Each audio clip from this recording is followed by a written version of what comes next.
Nah, lalu bagaimana yang tidak masuk dalam formasi? Nah, itu rencana akan kita tata.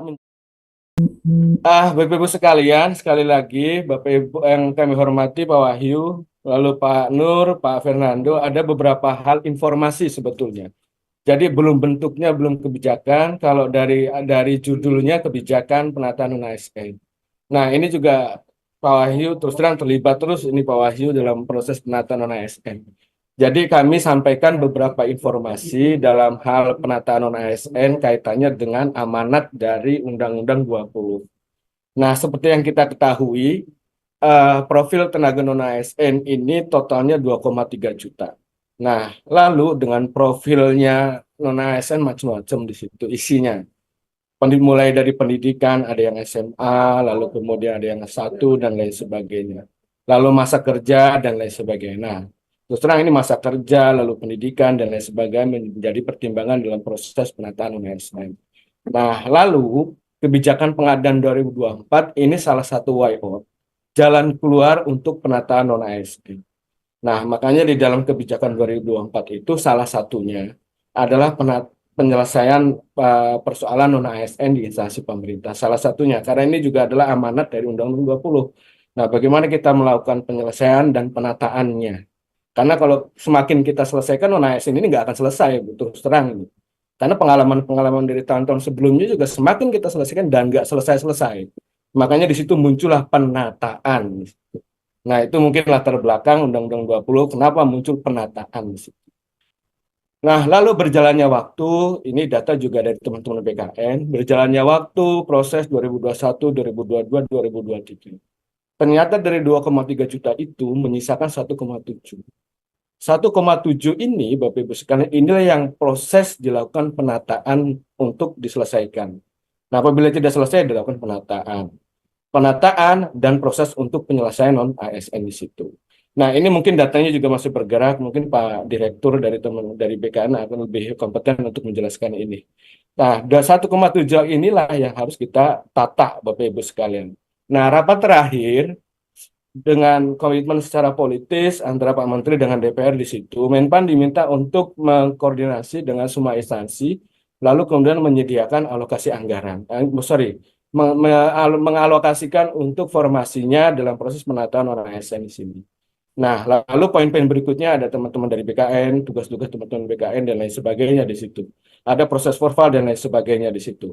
Tetapi di situ tugas Kementerian PAN RB untuk melakukan koordinasi dengan semua instansi dalam hal penyediaan alokasi formasi di situ. Nah, itu sudah kita lakukan sebetulnya dengan teman-teman BKN juga, dengan teman-teman Kemkes, dengan teman-teman Kemdikbud. Kemdikbud untuk gurunya, lalu kemudian Kemkes untuk tenaga kesehatannya. Itu sudah dilakukan. Nah, hasilnya, mohon izin Bapak Ibu sekalian, terdapat 1.298 yang masuk usulan, termasuk di dalamnya adalah sekolah kedinasan. Nah, lalu yang mana untuk proses penyelesaian ONS itu diproses di P3K. Di usulan P3K yang masuk per tanggal 11 Juni itu ada 1.028.000 sekian. Nah, ini Bapak Ibu sekalian, kalau kita mapping, kita sandingkan dengan 1,7 itu ada 3 klaster instansi. Antara 1.028.000 dengan 1.783.000 itu. Jadi terdapat instansi yang usulannya itu jauh lebih kecil dan ada instansi yang usulannya sama dengan jumlah non ASN-nya dan ada instansi yang usulannya itu lebih besar dari jumlah non ASN-nya. Nah, untuk instansi pusat itu ada 24-an, ada sekitar 24 usulannya lebih kecil. Lalu di instansi daerah 406 usulannya itu lebih kecil dari jumlah non ASN yang ada di database BKN.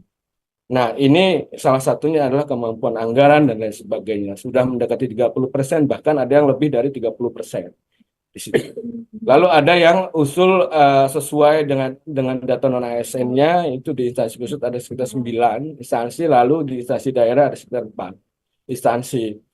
Dan yang usul lebih besar dari jumlah non ASN-nya ada 46 di instansi pusat dan 136 di instansi daerah.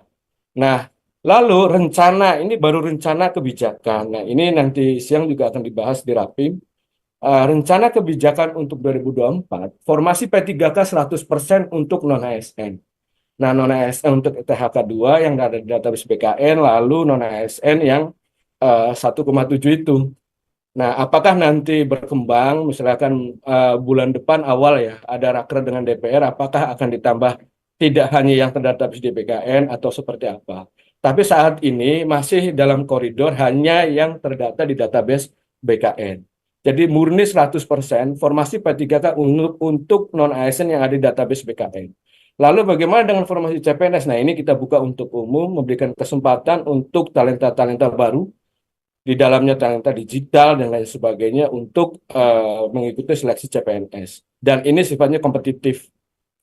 Nah, lalu beberapa alternatif ketika ketika nanti bahwa peserta hanya yang terdata di database BKN. Nah, jika kita lihat dengan jumlah apa namanya usulan yang database BKN lalu dengan usulan tadi sudah disampaikan bahwa ada instansi yang usulnya lebih besar, ada instansi yang usulnya lebih kecil. Nah, di dalam database 1,7 saat ini sedang dilakukan verval oleh teman-teman BPK dan teman-teman BKN. Nah, untuk teman-teman BPKP untuk kriteria 1, lalu untuk teman-teman BKN itu di kriteria 5 sampai dengan 6. Nah, kalau kita lihat hasilnya mapping dari verval dengan kriteria 1 dengan jumlah usulan, eh Forval kriteria 1 itu kategori pembayaran honorarium dari 1,7 itu hanya 643. Jadi kalau dilihat dari sisi belanja pegawainya itu hanya 63. Tetapi kalau dilihat dari belanja sumber pembiayaan dari 1,7 itu mayoritas itu lebih banyak menggunakan belanja jasa atau lainnya di situ. Nah, ini juga apakah yang akan diambil kebijakan dari belanja pegawai atau juga termasuk belanja lainnya dari kriteria 1. Nah, dari kriteria 1 apabila opsi itu diambil dari belanja pegawai yang honorer belanja pegawai itu jumlahnya relatif lebih sedikit. Kalau misalkan yang diambil adalah dari data non ASN adalah dengan kriteria 1 itu relatif lebih sedikit baik baik dari sisi jumlah maupun hasil mappingan dengan usulannya.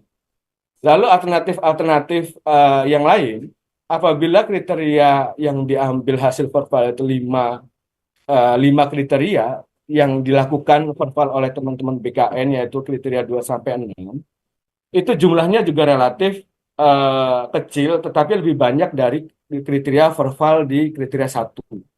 Nah, ini juga prosesnya sedang berjalan. Nah, kami tunggu juga prosesnya, update-nya dari teman-teman BKN. Nah, ini Bapak Ibu sekalian. Nah, data non-ASN 1,7 itu, hasil verval yang mana mau diambil ini masih menjadi opsi-opsi alternatif-alternatif.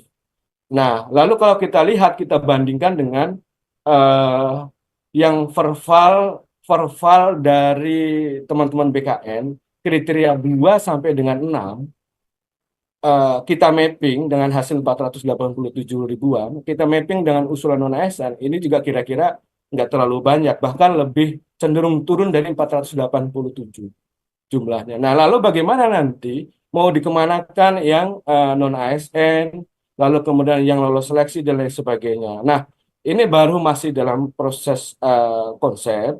Nah, Bapak Ibu sekalian, kalau dilihat dari ujung sebelah kiri, sisa 1,7 itu lalu kemudian proses pengadaan. Nah, melalui CAT BKN atau seperti apa, atau juga menggunakan peringkat, dengan formasi yang ada, teman-teman hanya dikhususkan non-ASN, yaitu kriteria pelamarnya XTHK 2 maupun tenaga non-ASN yang ada di BKN, dan apabila sesuai dengan formasinya akan memenuhi menjadi PPK penuh waktu. Nah, PPK penuh waktu yang mana yang selama ini PPK itu, P3K itu. Nah, lalu bagaimana yang tidak masuk dalam formasi? Nah, itu rencana akan kita tata menjadi P3K paruh waktu. Nah, di sini kami belum bisa berbicara banyak karena proses RPP turunan dari Undang-Undang ASN-nya pun sedang finalisasi, masih proses pembahasan finalisasi dan rencana dalam waktu dekat juga mungkin akan dilakukan harmonisasi Nah, bagaimana desain PPK paruh waktu ini, mulai dari rancangan jabatannya, apakah dibuat jabatan khusus untuk paruh waktu, jabatan khusus selevel pelaksana atau selevel apa gitu. Nah, ini apa namanya, pembahasan, masih proses pengkajian, karena juga sambil paralel menunggu lahirnya PP turunan dari Undang-Undang ASN, mulai dari jabatan, lalu gaji, sistem kerja, dan lain sebagainya. Dan apakah hanya menampung sisa dari 1,7 atau dibuka juga untuk tahun-tahun berikutnya sesuai kebutuhan, memberikan kesempatan kepada instansi, baik pemerintah pusat maupun daerah, sesuai dengan kebutuhannya menjadi PPK paruh waktu di situ. Dan terus berlangsung apabila nanti desainnya kinerjanya bagus dan lain sebagainya menjadi penuh waktu dan lain sebagainya, ini sedang dalam proses pengkajian. Nah, mudah-mudahan ini juga turunan dari Undang-Undang ASN akan segera terbit, lalu kebijakan untuk penataan non ASN juga paralel terbit. Demikian mungkin Bapak Ibu sekalian, mohon izin